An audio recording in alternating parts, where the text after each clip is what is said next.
everyone. I am Amy Cisse.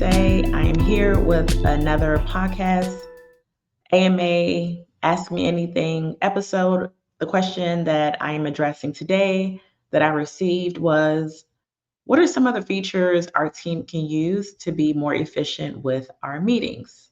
So that's what we're going to talk about today. Some of it, of course, is just a mindset shift where, and behavioral changes that you can make to be more efficient with your meetings. But we're going to talk about, of course, the features that are available in Microsoft 365. All right, so first, we're going to start with Outlook. When you're inside of Outlook, you can go to File and go to Options, and then you can go to Calendar. And instead of having your default meetings to be 1 hour, just change it to 30 minutes. Or you can also shorten the meetings to end maybe a few minutes early, just to kind of give you some time to end the meeting so you can prepare for the next meeting. So if your meeting is less than an hour, maybe you just default to end the meeting 5 minutes earlier. You have different options here. Or if your meeting is for 1 hour or longer, you can change those settings as well.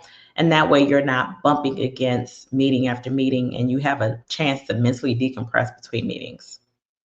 So you can change those settings. You can also set focus time. So this is kind of nice because maybe you have an ongoing meeting and you need time to prepare to actually get work done so that you block off your calendar. Well, when you set your focus time, you can say, maybe I need to prep for the meeting that's coming up at 3:30. So you're going to set your focus time to be at maybe 3 o'clock and make it a reoccurring meeting. And of course, that way you get that time blocked off your calendar. All right, so there you have it. You can also do a meeting poll. I really like sending meeting polls because maybe you don't want to do the back and forth with people. Are you available this day or that day or the next day? You want to just add a few people.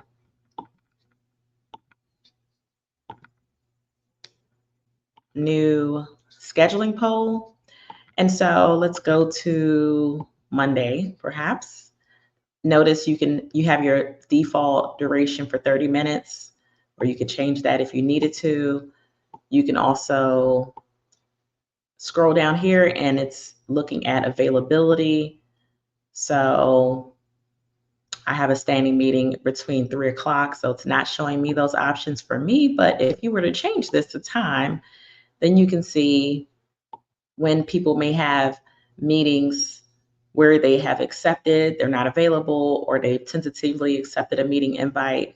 And that goes for the same around the time where I have meetings on my calendar around that 2-3 o'clock time span. So this is actually really, really helpful.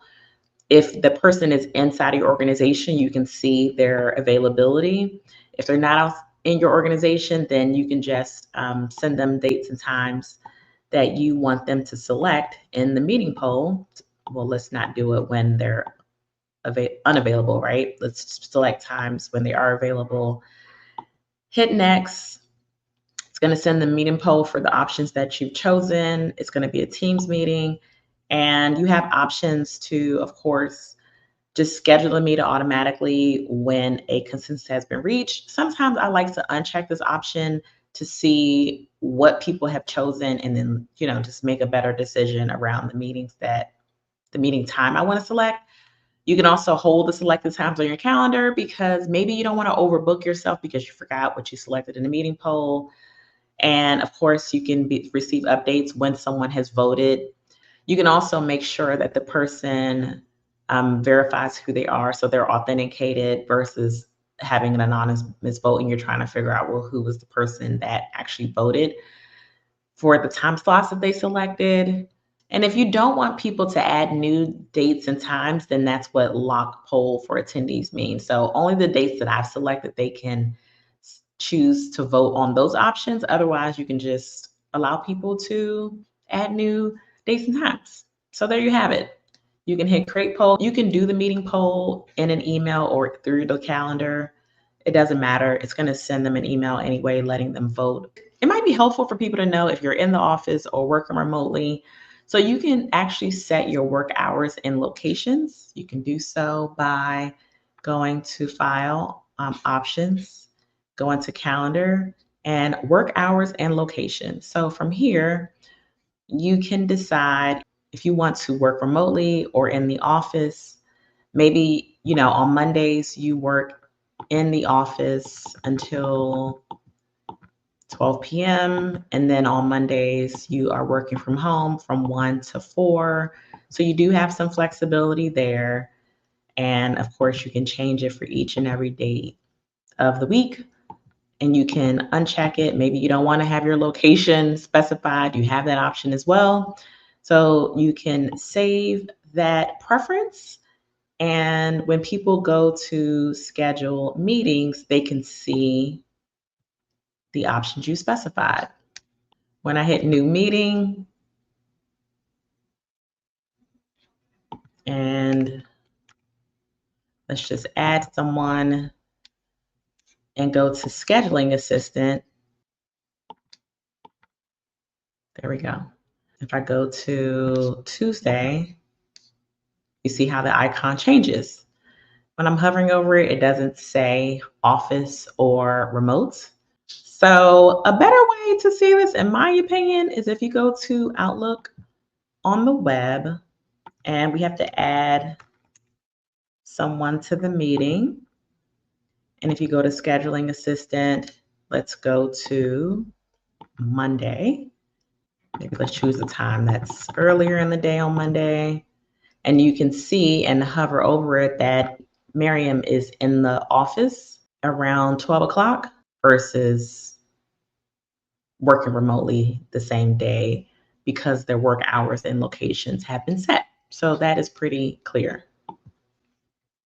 All right, so now those are the Outlook features that you can use as it relates to Microsoft Teams. So let's switch gears to that. You still have the options to set your work location in Teams as well. So go into Teams, click on your profile picture, and notice that you can switch for the day to be in the office or working remotely. It's pretty easy to set it that way. When you go into your calendar and try to set a meeting, so I can, again, try to invite someone to the meeting, do scheduling assistant. So when you hover over that person's profile picture, you can see that the person is in the office at that time. Also notice that setting your time zone is important too, because you can see from here that it's showing that these two people are in different time zones. So that's really helpful also when scheduling meetings. I have experienced that where you may, if you don't coordinate on the right time zone, you might end up in the wrong meeting or miss a meeting. So that's important as well and helpful. Make sure you set your time zones. In Outlook, I like to set my time zones by going to options, and you can go to your calendar, and there is your default time zone. So let's just say you work with people in a different time zone on a regular basis. You can also show 2 different time zones or 3 different time zones in your calendar just to make it more convenient when you are scheduling time with others. So you can say, I don't know, the other team, and they're in Arizona perhaps. And so now you have both time zones listed on your calendar, which helps with scheduling meetings. So I think that's helpful too. So for Teams, you can also set up channel meetings. Let's just say you have a team and you have different people within that team where you need them to have access to the meetings and the recordings. And you don't want to share each and every time the meeting recordings with everyone. It's a one-stop shop. They can get the meeting recordings for themselves because it's stored inside of the channel. Then you can set up a channel meeting.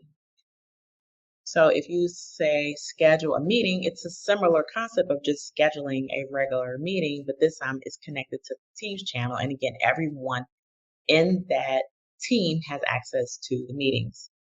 So if you're doing a bi-weekly sync or whatever you want to call it, you notice that it shows the channel listed here, and you can, change it the way that you normally would any other meeting if it's recurring or at these times, etc. And you can, of course, hit send as you would a normal Teams meeting, but it's going to be shown in the channel. Everyone who is in a member has access to it, which is nice. So because I set up this channel meeting, again, let's go to manage team. All these people are members of that team. So Miriam is a member. And if I go to her calendar, so notice I'm logged in as Miriam and the biweekly sync appears on Miriam's calendar. All right, so the other thing that you could do with meetings is you can look at the attendance report. So you would do so by going to Teams, go to your calendar, go to your meeting that you held. You're the organizer, go to attendance, and you can see the attendance report. So it could be helpful if you need it for some purposes to track maybe a training session and who showed up versus manually doing an attendance log. So that's pretty helpful. Maybe you wanted to have smaller breakout sessions to facilitate brainstorming, or maybe there's just some one-on-one collaboration that needs to happen in the meeting. You can do that by going to your calendar and just scheduling a regular meeting.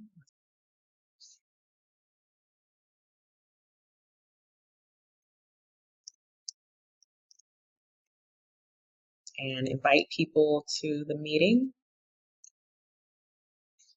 and send the meeting as you normally would. And then you can join the meeting when it's time to do so. Notice breakout rooms here. I like to just join the meeting and select rooms. And then I can choose the number of rooms that I need to have, and I can choose if they are going to be automatically assigned or I want to manually assign people to the rooms. So you have that option as well.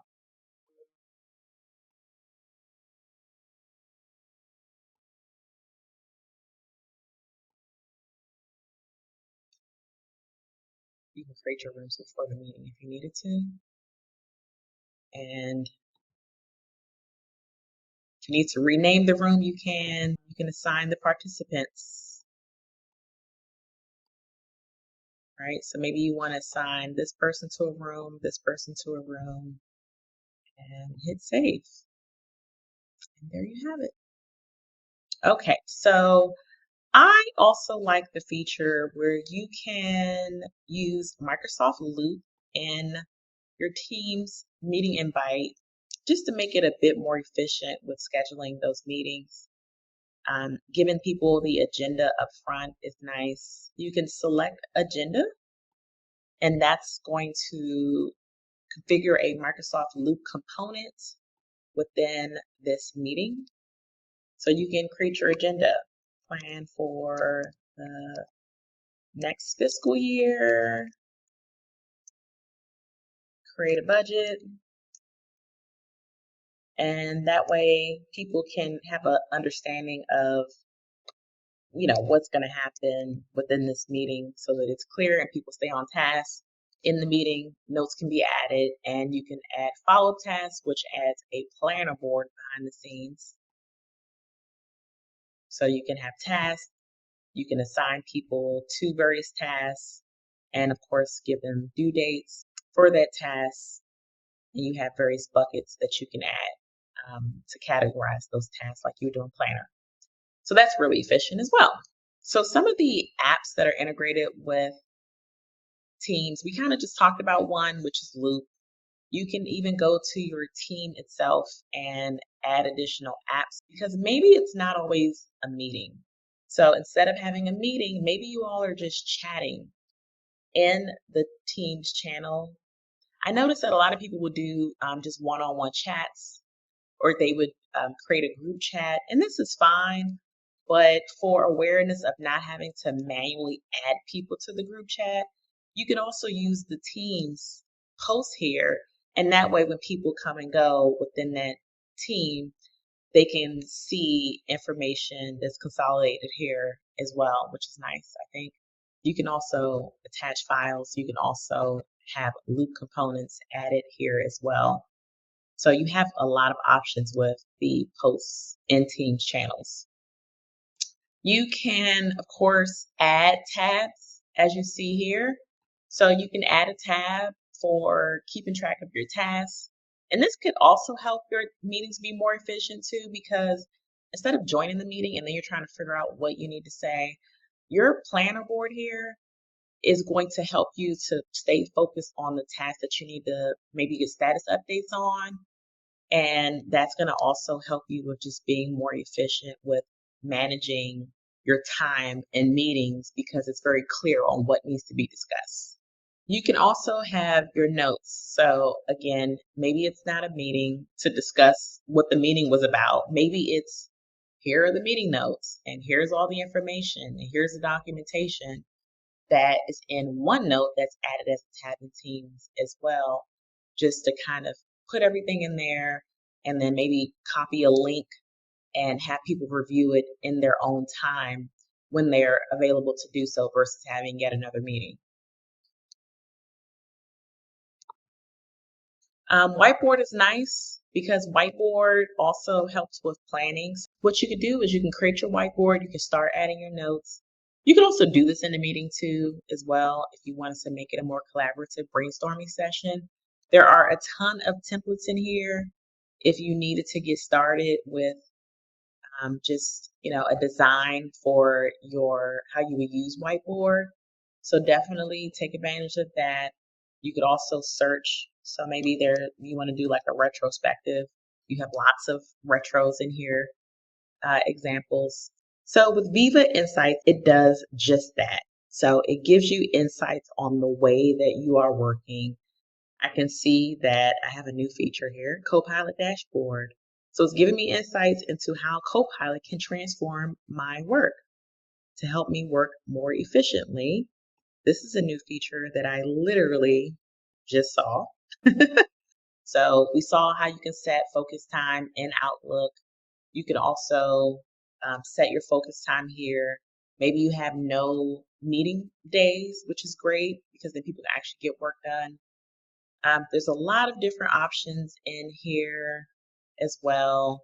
It talks about your communication habits. So this is a high level summary. You can also drill down a bit further into these different tabs here.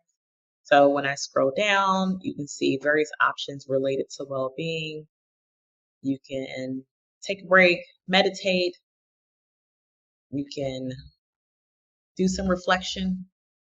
If I go to productivity, you can see what your expected monthly cost is related to meetings. So you can even take action from here. Maybe you decline this meeting, or maybe you mark this insight as reviewed, or just open it up at Outlook to take a look at it. So meetings you organize, meetings you're invited to, what do you want to do with those? Now we have some insights into meeting habits. So I organized 8 meetings and I was invited to 46 meetings in the last 4 weeks. So 61% high attendance, advance notice 63%, added a Teams link. That's usually the case, but sometimes I put placeholders on my calendar that doesn't have a Teams link, so that makes sense. Ended on time, 80%. You didn't multitask, 91%. No overlap with other meetings, 93%. Joined on time, 95%. I really try to be on time unless there's a meeting running over. Meeting was less than an hour, 98%, because I love doing 30-minute quick calls. I RSVP'd, accepted, which is great. During work hours, absolutely. I try not to have meetings I don't have meetings after business hours unless it's a real emergency. So yes, I'm doing pretty good with my meeting habits. So teamwork, I spent 48 hours of time working within business hours. Collaboration time outside of working hours, 5 hours. Okay, that's interesting. I was able to focus. Okay, 5 hours of chats, 12 hours in emails, 31 hours of meetings. Very interesting. and I can click on show details. This is a pretty cool chart. It actually shows you the time of day when emails were sent, read, or I was doing chats and calls. So this is some pretty good insight. And yes, it definitely tapers off towards the evening for sure. So yes, so those are some really cool stats to kind of see. So there you have it. There are lots of Microsoft 365 productivity features that you can use in Outlook, Teams, Viva Insights, and all the various apps that are integrated with Teams. So I hope you enjoyed this video. If you have a question about Microsoft 365 productivity and collaboration features and products, please send an email to csayscollabspace@gmail.com. Thank you for watching this video. And don't forget to subscribe to CSA's Collabspace. If you have a question, send your question around Microsoft 365 productivity and collaboration related. If you have a question about Microsoft 365 productivity and collaboration features and products. People are stuck in meetings all day long, and so we're going to explore some of those features. And I would say some of the mindset shift of, instead of defaulting to, oh, let me just schedule a meeting for an hour, the switch should be, maybe we can do this in 30 minutes, or maybe it's just a message that you can send. We're going to talk about all these features. Nope, just whatever. Okay.